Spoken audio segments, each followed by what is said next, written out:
అక్కడే ఉన్నావేంటి? లోపలికి రా సాయి. అయ్యో పర్లేదండి. మొహమాట పడకు, నీళ్ళు అనుకో రా. అయ్యో బాబోయ్ వచ్చేస్తున్నా. ఇదిగోండి మేడం. పని వల్ల కాదులే, కూర్చో సాయి. పర్లేదండి. అయ్యో మనదే ఇల్లు, కూర్చో. అమ్మ బాబోయ్, ఇందాకేమో నా ఇల్లు అంది, ఇప్పుడు మన ఇల్లు అంటుంది. అమ్మ నాన్నతో మాట్లాడి ముహూర్తాలు పెట్టి చేయాలి. మేడం, ఎండను పడి వచ్చినట్టున్నా, వాటర్ ఏమైనా తాగుతావా? అయ్యో పర్లేదండి. ఏ మొహమాట పడకు, చెప్పు. తాగుతానండి. అయితే అక్కడ ఫ్రిడ్జ్ ఉంది, వెళ్ళి తాగేసి వచ్చేప్పుడు నాకు కూడా తీసుకురా. వెళ్ళు.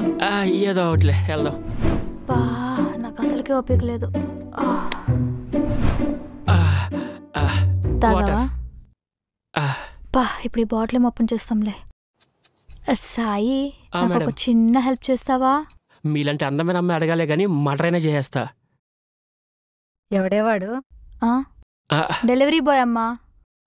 ఎవరండి? మా అమ్మ. నమస్తే అత్తయ్య.